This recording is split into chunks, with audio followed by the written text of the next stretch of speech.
Assalamualaikum dan salam sejahtera. Saya Luqman Haris. Anda sedang menonton agenda AWANI bersiaran secara istimewa dari sidang kemuncak ASEAN ke-46 yang diadakan di Ibu Negara.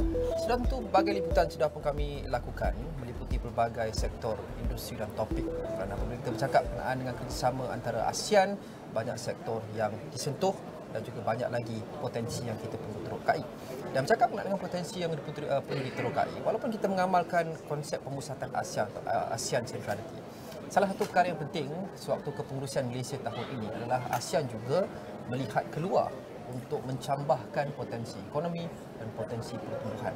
Dan antara perkara yang menggamit perhatian baru-baru ini adalah pengumuman bahawa ASEAN akan memulakan rundingan perjanjian perdagangan bebas atau FTA bersama dengan Majlis Kerjasama Teluk GCC yang melibatkan beberapa negara teluk atau negara di Uni Arab Saudi untuk meneroka berbagai lagi kerjasama ekonomi, perdagangan dan juga pelaburan. Apa yang kita boleh faham berkenaan dengan potensi FTA atau perjanjian perdagangan bebas antara blok ASEAN dan juga blok GCC?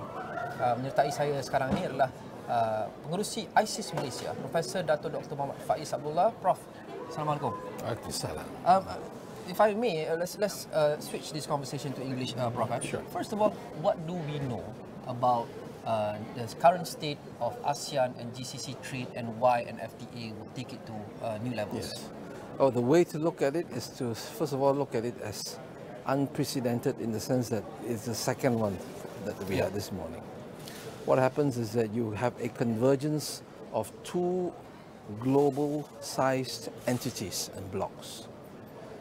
On the one hand, you look at ASEAN itself, which is, in this sense, fast emerging, plenty of demand, strategic location.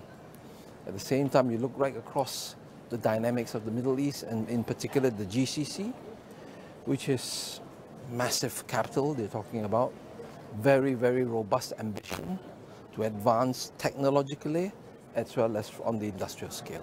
So when you see a convergence of these two, we are looking at vast synergies that will be mutually beneficial for both blocks. It's interesting that you mentioned synergies and mutually beneficial. I mean, on the surface, it looks like GCC and ASEAN probably have differing economic priorities. Yes. So where are the common points? Where are the bridges that we can build? Because FTAs in nature are built on, things that you want to achieve together. So where's the commonality in terms of what we want to achieve? The commonality, first of all, would be in some of the major areas that concern the world, which is now fast moving.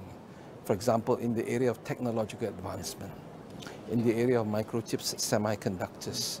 You have seen that in the Middle East itself, the GCC, they are moving very, very fast ahead. They've got very good infrastructure in moving towards this particular line. Malaysia, for example, at the center of it, together with ASEAN, has always been known to be one of the hubs concerning the, well, in this case, more of the back end rather than the front end, but it's fast developing as well. That is one area of great convergence where they can go together.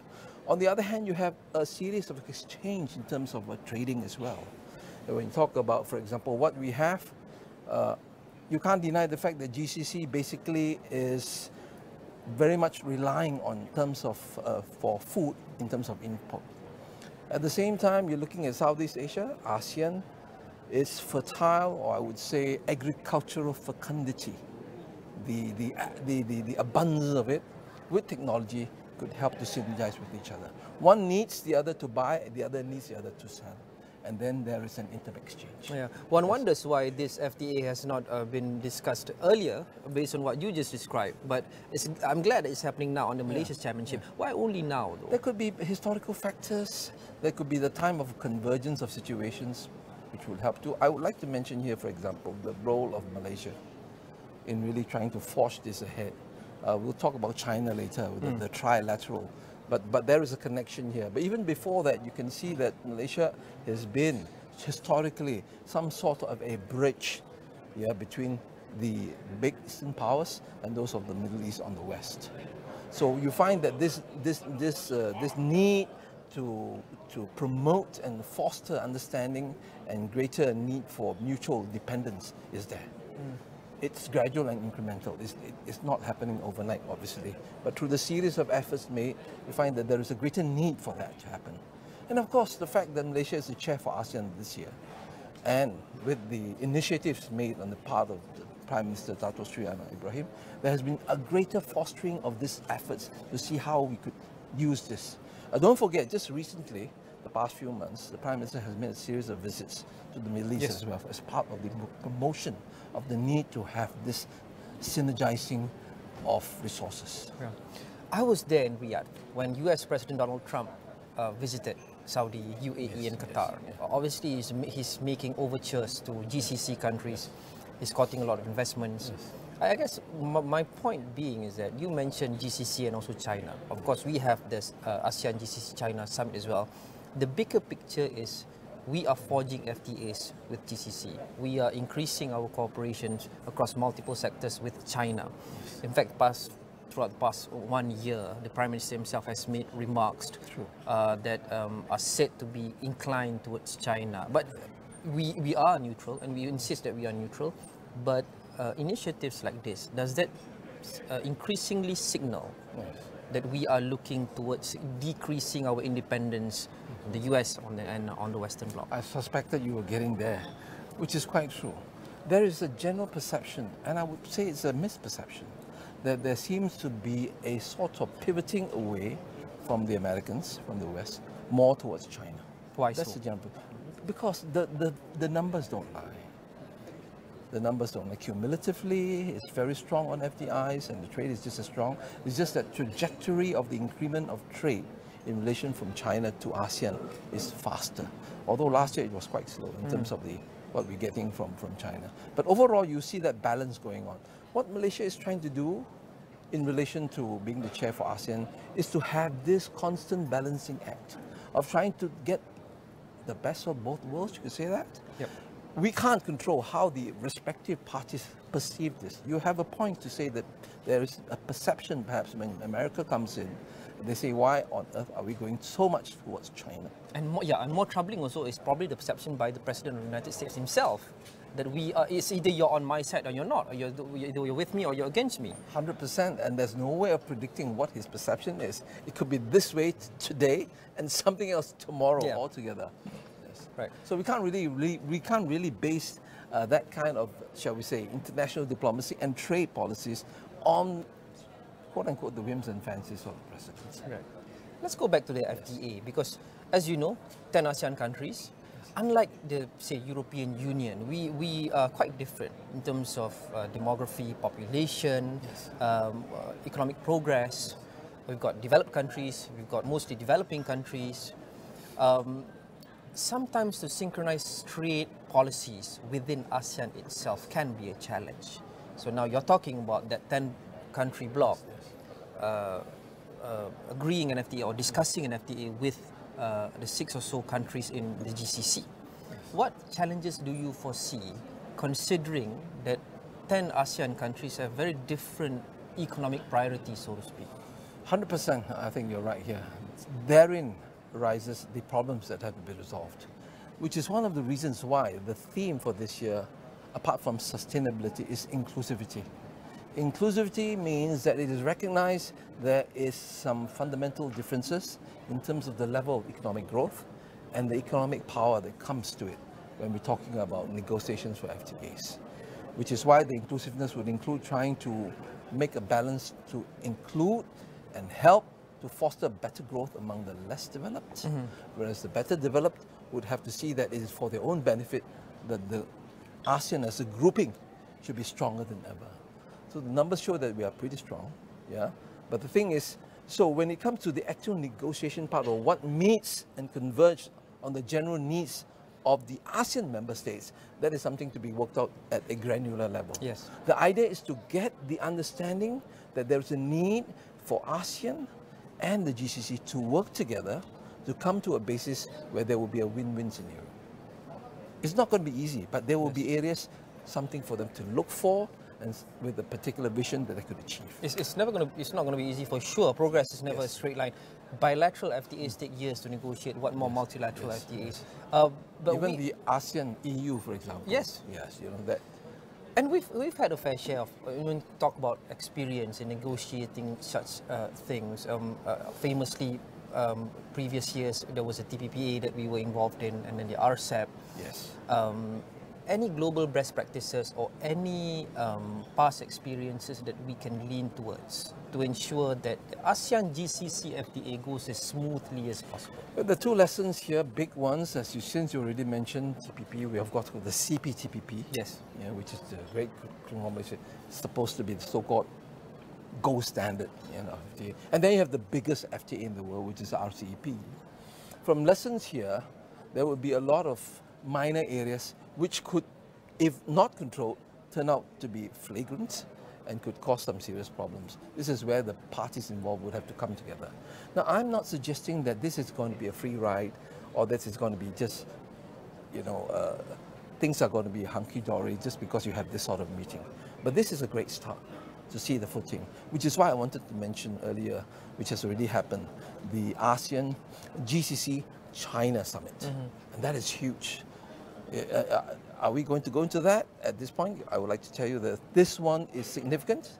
It is unprecedented in as much as it is unique. It represents what I would say a reconstruction of the topography of partnership. Where you have these three huge entities coming together. China brings with it scale, advanced technology, and of course this great need to grow and grow. At the same time, like I said earlier, the GCC has got vast, humongous capital. They're already advancing. They're going ahead. Forget about GCC 15 years ago. You're looking at something of a completely different animal. And ASEAN itself, apart from strategic position, you have a more youthful, growing population, hunger for demand, waiting to be able to contribute. So we have this convergence that gives us a very good combination of factors towards improving and moving the upward trajectory rather than resiling away from the strength of the position. Right.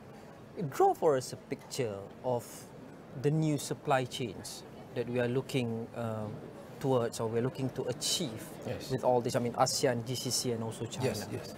Well, supply chains, in fact, one of the reasons why this should be very good is when you have this combination and the factors of uncertainty around the world, which is a great disruptive agent when it comes to supply chains.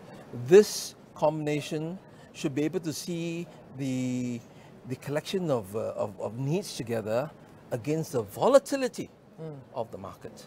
And the volatility in terms of the disruption involved with supply chains. If they find some common grounds where they could pool their resources together to benefit each other, this would work against the volatility. And I'm talking about basically Trump 2.0 tariffs, and the havoc it's been causing. So that itself would be a good impetus for these three big blocks to see how they can work together rather than to work separately.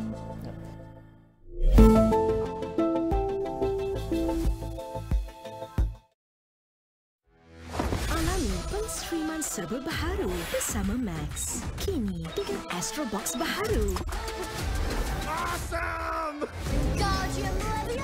Bukan sekadar filem, itulah kami. สวัสดีค่ะ Serta rakan-rakan Hello lovers melangkaui kebiasaan, Michael versus a white shark. I'll accept the challenge. nikmati kehidupan sepenuhnya. Smelling incredible. That's delicious. Segalanya di sini. Let's get this party started. Tawaran masa terhad. Pelanggan Astro, add-on Max dan jimat 50% untuk 12 bulan di My Astro. Max, stream terbaik dengan Astro. Di era digital, pemasaran bukan hanya tentang penjualan semata-mata. Penceritaan menarik jadi kekuatan dalam membina hubungan perniagaan, tingkat pengetahuan, perkasakan perniagaan anda. Saksikan segmen Jiwa SME dalam program AWANI Pagi dan Niaga AWANI setiap Isnin hingga Khamis di saluran 501. Dibawakan oleh penaja utama jelajah Jiwa SME, Unify Business, rakan digital pilihan anda. Aksi legasi kini mendominasi. Sepak takraw League kini kembali membara dalam musim penuh aksi yang menggemparkan. Dapatkan tiket anda sekarang. Pelanggan Astro juga boleh memenangi tiket eksklusif di aplikasi My Astro. Jangan lepaskan peluang keemasan ini. Malaysia sebenarnya berada di kedudukan kedua terburuk di dunia berkaitan keseimbangan hidup dan kerja. LRT3 sudah akan mula beroperasi suku ketiga 2025. Kerja-kerja fizikal dan penstrukturan sudah mencecah 95%. KPM sebenarnya sedang memperincikan cadangan untuk menyediakan allowance kos sara hidup tingkatan 6. Libat urus antara umat Islam dan agama lain penting supaya dapat mengelakkan ataupun membawa kepada Islamofobia.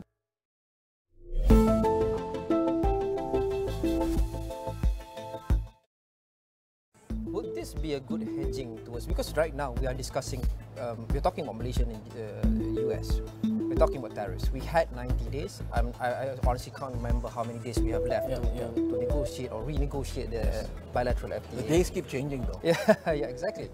But what's for sure is the clock is ticking. Yes. And we don't have that much time. Yes. Would this be a good hedge in case that doesn't work out? You mentioned the word hedge right on the spot.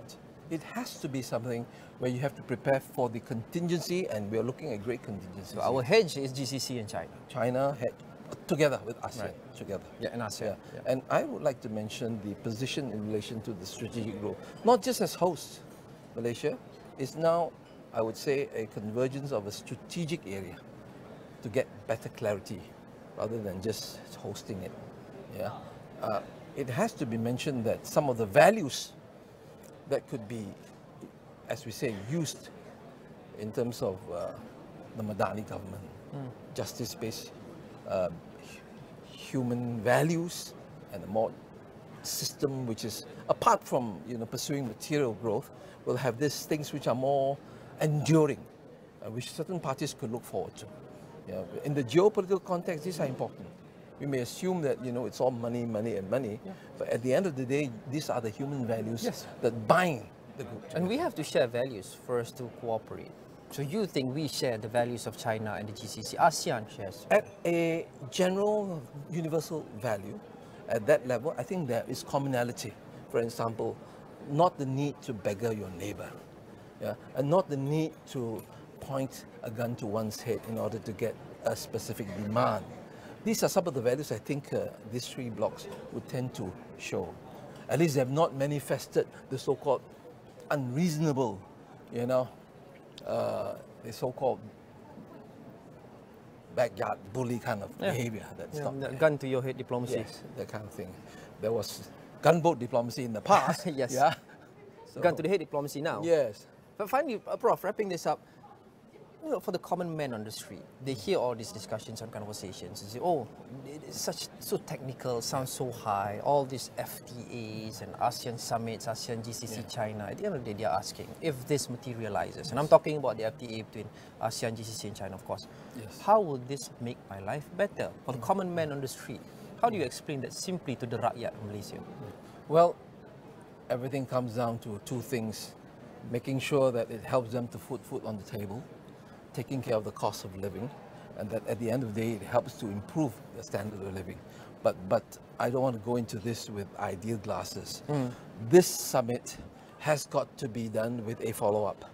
There has got to be some sort of permanent sort of mechanism to make sure things are on, or at least some initial good solid funds that we put in to get the whole thing going. Otherwise it will be just talk and nothing proceeds. So we should look at this summit not as to what it says, but as to what it can actually produce going forth. And this is where that permanent mechanism is important.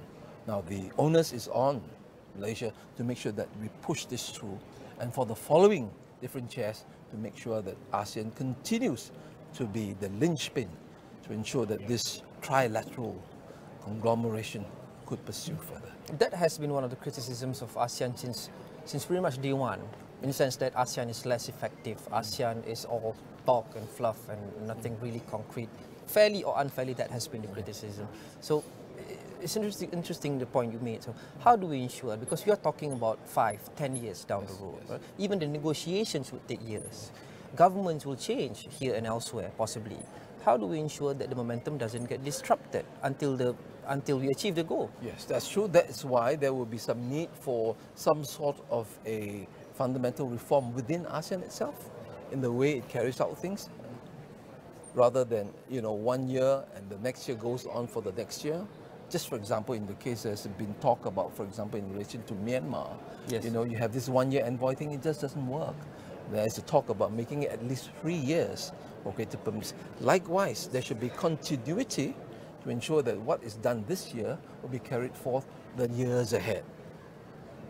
It's a tall order, but it's got to be done. What are some of the reforms that need to be taken? Yeah, apart like I from said, that? this part from there, and then you have the case where bodies which are entrusted to follow up should do less planning and more implementation. That's one thing. A lot of things have been planned, but very much in terms of the implementation has fallen short. This is where the respective heads, especially at the granular level, you know, the SOMs, the senior officers, got to get things going to agree more. Right.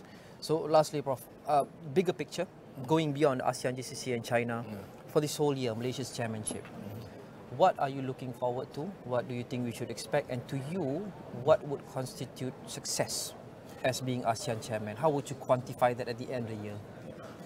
First thing is to make sure that the theme of inclusivity and sustainability is not just a mantra or a catchphrase, that it will be carried forward the following year and the years ahead. That'll be one thing. Some of the immediate low-hanging fruits would be, for example, in terms of, I'm moving away from trade now, Sure. for example, in terms of Myanmar. As you can see in the last round yesterday, overall agreement that Malaysia under Anwar Ibrahim has been doing the right thing in making all these efforts, including formation of the Informal Advisory Council, to just move the needle forward, considering that there's not much has been done. So these are very clear things that can be seen. And of course on that, inclusivity to make sure the less developed areas, for example, making sure that Timor-Leste is able to buy into the whole thing and ride on it as soon as possible. And we're looking at something like within the year for the second summit. At the same time, to make sure that there will be less friction in terms of this problem about China and the US. These are some of the things that we try to do. For example, the immediate formation of the Geo-Economic Task Force in relation to the tariffs among the trade ministers. Do you think ASEAN has a substantive say in that, in the US-China rivalry? You don't have a substantive, you have a role to play to try to take a multilateral approach rather than the unilateral or the bilateral approach, where it goes against the centrality concept. That could be something that could be done. Lastly, I think this has to be mentioned, although it has not been mentioned quite a lot. When you're talking about China, you can't not mention about the South China Sea, right? At some point, because this jives with what you've been saying, right? Going for a conclusive solution instead of kicking the can down the road. I know it's easier said than done because a lot of things are at play here, but at a certain point, we have to achieve meaningful progress in that conflict. And so far, we've only had the code of conduct, very loose code of conduct. Do you think we could go about it in a different way? Well, a code of conduct would be good if it's really going to be resolved fully, taking care of the issues. Parties have got to agree to what they have to do. It's better to have a code than to have no code at all. That's number one. Number two, of course, we have got to approach it from the centrality point of view. If parties decide to break away and have separate bilateral deals which are against the general concept, then it would not be good. We saw a bit of that during the tariffs, right? That's right. That's where we have to go. Malaysia practices not megaphone diplomacy, but very soft, results-oriented diplomacy, where we try to make sure that things are going better. I cannot hide. I'll be lying if I say there's no problems.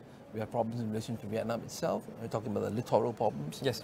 We have problems, of course, obviously, in relation to the Philippines. And we also have problems, not just with China in terms of coastal problems.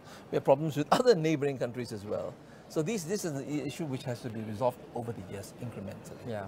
The PM said as much as well. We have problems with the countries, but that doesn't mean that we can't work together. Exactly. And we can't work constructively, and that's the goal. But thank you so much, Prof. Thank you. Professor Datuk Dr. Muhammad Faiz Abdullah, Chairman of ISIS Malaysia, dan sudah tentu kami di Astro AWANI akan terus membawakan kepada anda semuanya yang terkini dari sidang kemuncak ASEAN 2025 yang dipengerusikan oleh Malaysia bukan sahaja 2 atau 3 hari ini tetapi sepanjang tahun ini merentasi pelbagai sektor, pelbagai industri, semua mesyuarat dan juga sidang-sidang berkaitan yang melibatkan pelbagai kementerian yang berbeza. Dan tentu semua kupasan liputan anda boleh dapati di saluran 501 semua platform digital kami dan astroawani.com. Kami akan terus bawakan kepada anda analisa, liputan dan juga perbincangan 360 darjah komprehensif menyeluruh berkenaan dengan kepengurusan Malaysia terhadap ASEAN 2025. Destinasi anda adalah saluran 501 dan astroawani.com. Masa sekarang sekian sahaja agenda AWANI bersiaran dari sidang kemuncak ASEAN ke-46 2025 di Ibu Negara.